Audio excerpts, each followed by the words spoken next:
कुरचोरे sex स्कॅन्डलाच्या संवेदनशील प्रकरणाची चालू आशिल्ली चौकशी निष्पक्ष, बेगोबेग आणि व्यावसायिक पद्धतीन सुरू आसा अशें आश्वासन गोयचे डीजीपी आलोक कुमार हांणी दिला। गोय पुलिसाच्या अखंडतायेचेर दुबाव घेवपाचे कारण ना अशें सांगून चौकशी नेटान सुरू आसा अशें तांणी सांगले। म्हत्वाच्यो घडामोडी योग्य वेळार सांगतले। अटक मोबाईल फोन वा वाहना विशींचे अहवाल हे चौकशी प्रक्रियेचो एक भाग आसा आणि प्रकरण मुखार वता तशें स्पष्ट जातले अशें डीजीपीन स्पष्ट केले। तशेंच हे प्रकरण संवेदनशील स्वरूपाक लागून गोवा क्रायम ब्रांचा कडेन हस्तांतरीत केला, जाका लागून चड लक्ष केंद्रीत आणि सविस्तर चौकशी करपाक मेळटा अशें तांणी स्पष्ट केले। पिडेस्तांची गुप्तकाय सुनिश्चित करपाक हे सर्वोच्च प्राधान्य आसा अशें तांणी सांगले। चल रही है मजबूती से और इसमें अगर कोई मेजर ऐसा डेवलपमेंट होगा तो आपको बताया जाएगा। मैं केवल ये श्योर करना चाह रहा हूँ कि इम्प्लीमेंटेशन बिल्कुल फेयर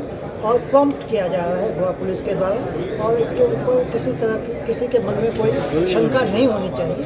गोवा पुलिस बिल्कुल सही तरीके से और प्रॉम्प्टली इन्वेस्टिगेट। अगर आपने देखा होगा परसों एसपी साउथ ने आपको शायद बताया होगा कि 2-3 चीज़ें हैं जिसकी वजह से इसको क्राइम ब्रांच में दिया गया है। नंबर 1, क्योंकि जो ये सेंसिटिव मामला है और काफ़ी इसमें इन्वेस्टिगेशन की आवश्यकता होगी।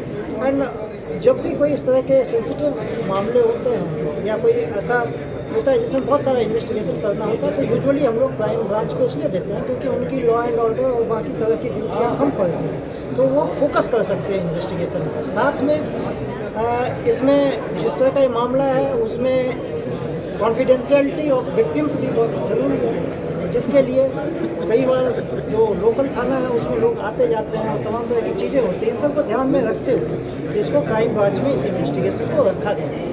लेकिन मैं एश्योर करना चाहता हूँ कि एक फेयर, जस्ट और प्रॉम्प्ट इन्वेस्टिगेशन इसके अंदर गोवा पुलिस कर लिए, इसका भी कोई शंका नहीं। और बड़ की अरेस्ट होने की शंका है क्योंकि उसने बहुत सारे दोस्तों से इन्वेस्टिगेशन का है, पार्ट है। जैसे जैसे इन्वेस्टिगेशन आगे बढ़ेगी कोई मेजर डेवलपमेंट होगा तो शेयर।